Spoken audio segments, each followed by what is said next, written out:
Today we're going to finish drawing our still life, and so you don't really have to set your items up unless you did not get their basic shapes down last time.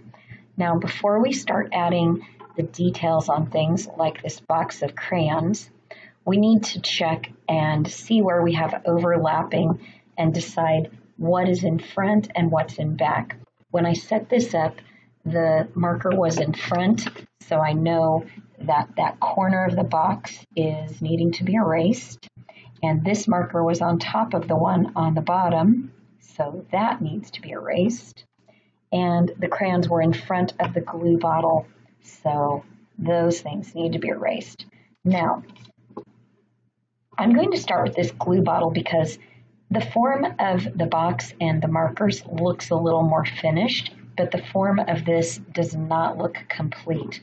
So I'm looking and thinking about how we use those rounded lines. And remember, things that are made in a factory are very symmetrical. So I'm going to be a little more careful about getting my shapes the same on both sides. And once I do that, and I like it, then I'm going to move on to this cap up here and think maybe it's a little bit too tall.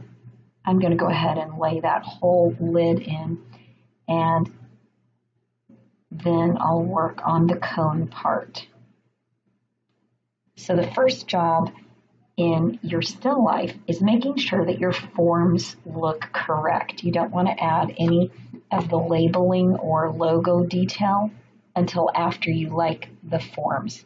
Now that I like that glue bottle better, I need to start laying in some details. I'll come over and work on these scissors later, but let me just remind you a few things about laying in logos and things. Now, this was set up and taken at a different angle than you're looking. But what I want you to think about is, remember those parallel lines? The labeling on here is going to also follow those rules.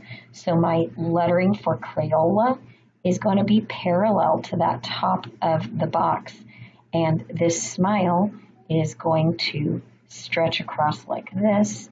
And then this crayons is a little bit up, but remember, it's still very much parallel with the bottom of that box. Okay, the other thing is, don't worry if I have scribble scrabble up here, and you don't have to draw this top of the box. I don't think it was on my original one.